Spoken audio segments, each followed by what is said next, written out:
Alhamdulillah sama-sama sudah kita isi majelis kita, pengajian kita pada malam ini dengan diawali pembacaan Latiful Aidrus. Lalu sama-sama kita lanjut dengan pembacaan Maulid. Lalu sama-sama kita lanjut dengan pembacaan Shalawat Nariyah. Mudah-mudahan apa yang kita baca ini diterima oleh Allah Subhanahu wa Ta'ala. Amin. Pahala yang kita baca mudah-mudahan disampaikan oleh Allah kepada almarhumah keluarga kita yang sudah meninggal dunia. Amin. Sehingga sebab karena kita kumpul hadir di majelis yang mulia, mereka semua di dalam kuburnya diberikan tempat paling mulia di sisi Allah. Amin. Amin. Jamaah majlis yang dimuliakan Allah Subhanahu wa Ta'ala, ketika Rasulullah sallallahu alaihi wasallam hidup di masa hidup beliau,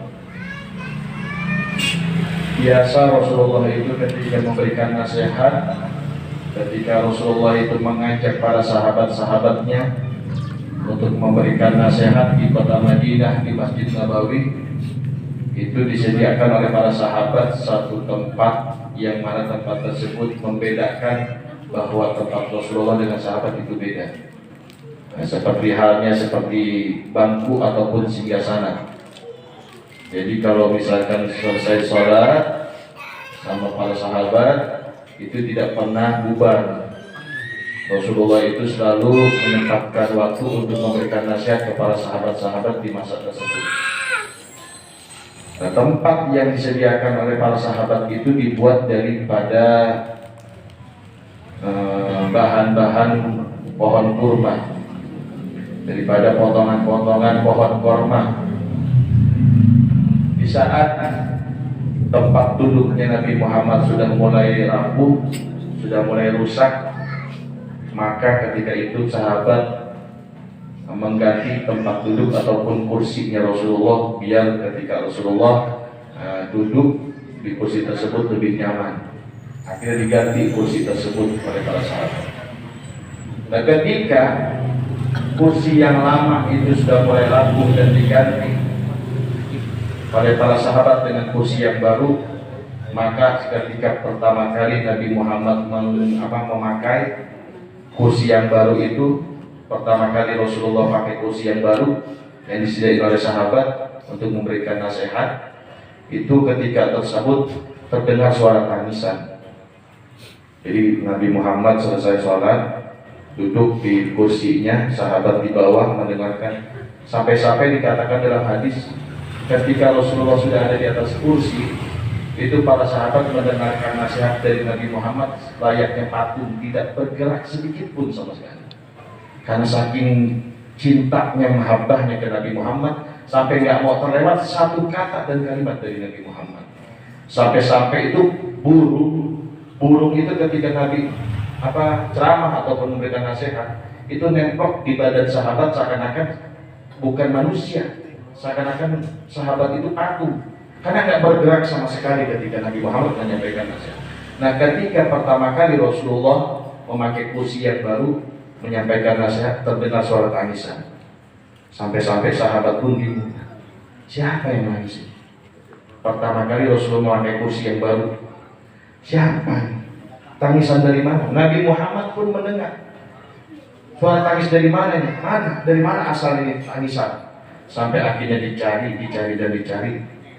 Subhanallah, suara tangisan tersebut berasal datang dari pohon korma, belahan pohon korma, yang mana kayu tersebut kayu yang sebelumnya dipakai buat kursinya dan Nabi Muhammad. Jadi tangisan tersebut terdengar, suara tangisan tersebut keluar dari pohon pelepah korma yang mana pohon tersebut dipakai sebelumnya. Jadi kursi yang lama ditaruh, disimpan. Dan ketika pakai kursi yang baru, itu kursi yang lama mengeluarkan tangisan. Sampai dikatakan di dalam hadis, seandainya ketika itu tidak dipegang lagi sama Nabi Muhammad, kursi lamanya Nabi Muhammad, sampai hari kiamat tangisan tersebut tidak akan berhenti. Akhirnya dicari, disamperin, dihampiri oleh Rasulullah, dipegang itu kursi. Apa yang menyebabkanmu menangis? Apa yang alasanmu menangis sampai sahabat pun mendengar? Ini salah satu mukjizat Nabi Muhammad.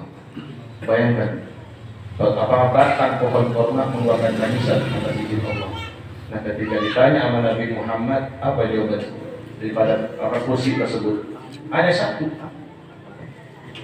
hanya sebatas pohon. Ketika ditanya apa yang menyebabkan kamu menangis sampai Allah mendengarkan kita akan tangisan, sampai tangisanmu itu kedengaran sama aku dan sama para sahabat. Sampai saat ini kalau nggak ditanya itu sampai hari kiamat. Apa jawabannya? Satu.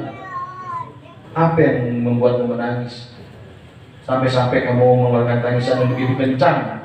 Sampai kata Nabi Muhammad, nggak pernah ada tangisan sekencang tangisan pohon korma tersebut. Apa jawabannya? Aku gak siap jauh darimu ya Rasulullah. Aku gak siap jauh dari dirimu wahai Muhammad. Hanya sebatas pohon, benda mati, gak mau berpisah dengan Nabi Muhammad. Sampai sekarang diabadiin. Kalau yang sudah pernah pergi haji ataupun umrah bisa disaksikan, ataupun yang punya gambar kota Madinah, Masjid Nabawi, itu ada mihrabnya Nabi Muhammad. Mihrabnya itu tempat sholatnya Rasulullah. Yang tergambar putih hitam, Haji Mafani insya Allah tahu, haji-haji yang lain insya Allah tahu. Itu tempat imamnya Nabi Muhammad. Nah, di sampingnya itu ada kanan kiri. Nah, itu yang di samping tempat imamnya Nabi Muhammad itu pohon yang dulu pernah nangis, nggak mau jauh sama Nabi Muhammad. Dua belah batang pohon mengeluarkan tangisan karena nggak siap jauh dari Rasulullah. Sampai akhirnya diabadiin dan ditaruh sampai kata Nabi Muhammad, kalau kau nggak siap jauh dariku, aku akan minta kepada Allah, kau akan bersamaku nanti di surga. Sekarang stop dan berhenti tangisanmu. Sehingga dipegang sama Nabi Muhammad, ditaruh di tempat imam sholatnya Rasulullah. Artinya itu pohon gembira sedih, bersyukur kepada Allah. Ya Allah, sekalipun kau ciptakan aku hanya sebatas benda mati, tapi aku bersyukur aku masih bisa dekat dengan kekasihmu Muhammad. Sampai pohon tersebut ditaruh di samping tempat imamnya Nabi Muhammad. Sampai sekarang masih ada.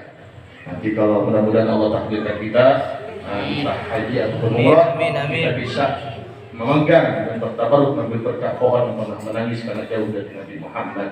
Itu hanya sebatas pohon, nggak siap jauh dari Rasulullah. Lalu bagaimana dengan kita selaku umat, kita yang hidup makhluk yang sempurna? Apakah kita siap jauh dari Rasulullah? Apapun pekerjaannya, jangan lepas atas dasar mahabbah cinta kepada Nabi Muhammad. Mau dagang, ya Allah, saya niat dagang untuk menyambung tali cinta kepada Rasulullah. Ini kita bisa kayak begini nih sebab Nabi Muhammad.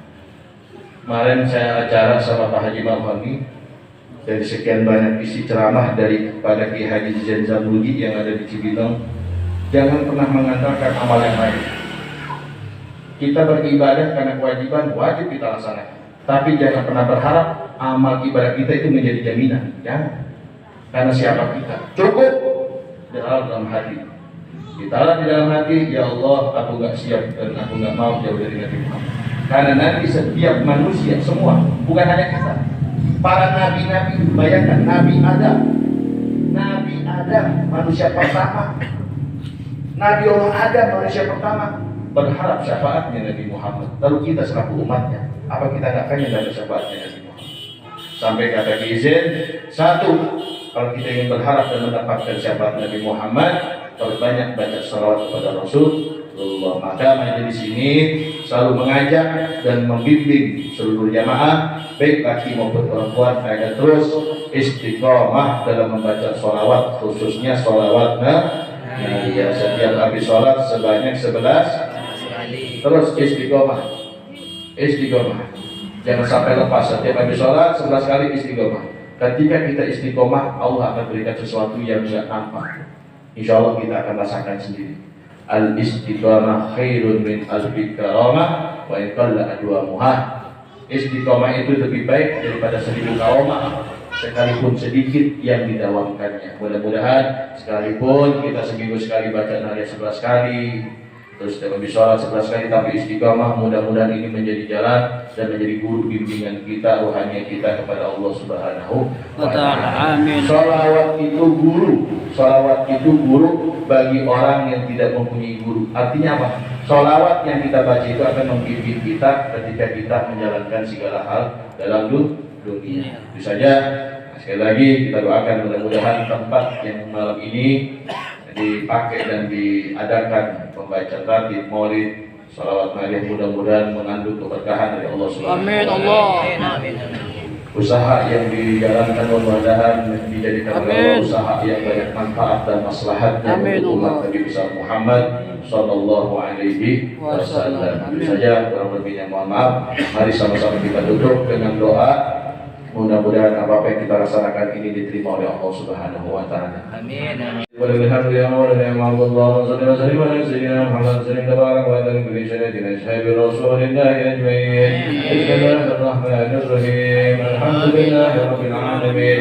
Hamdan zakirin hamdan naimin hamdan yafi'in ni'ama wa yakfi mazida. Ya rabbana lakal hamdu liman bagi jalatika kariman azim sultanik. Allahumma salli salatan kamilah wa sallim salaman ala sayyidina Muhammad alladzi tanhalu bihi al-aqam al-qadhi bil qarabat التوبة نبائج تنال بها الرقائب وحسن الخواتم ويستسقى الغمام في وجهه الكريم وعلى آله وصحبه في كل لمن ونفس في عدد كل الله.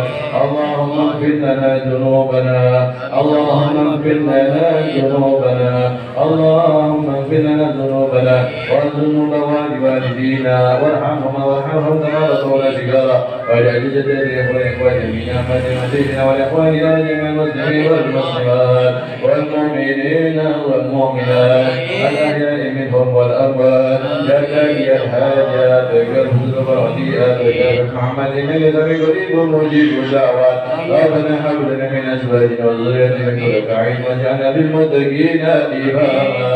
ربنا لا تزغ قلوبنا بعد إذ هديتنا وهب لنا من لدنك رحمة إنك أنت الوهاب. اللهم احفظنا من عندك والبسنا من عندك وفتك برحمتك يا أرحم الراحمين. ربنا افتح بيننا وبين قومنا بالحق وأنت خير الخالدين. ربنا آتنا في الدنيا حسنة وفي الآخرة حسنة وقنا عذاب النار. ربنا تقبل منا نياتنا وأعمالنا ودعواتنا وحاجاتنا ومجالسنا إنك أنت السميع العليم وتب علينا إنك أنت التواب الرحيم. بحق وبحرمة وببركة سيد المرسلين سيدنا مولانا محمد صلى الله عليه وسلم بفضل سبحان ربك رب العزة عما يصفون وسلام على المرسلين الحمد لله رب العالمين. بسر أسرار الفاتحة. الحمد لله رب العالمين.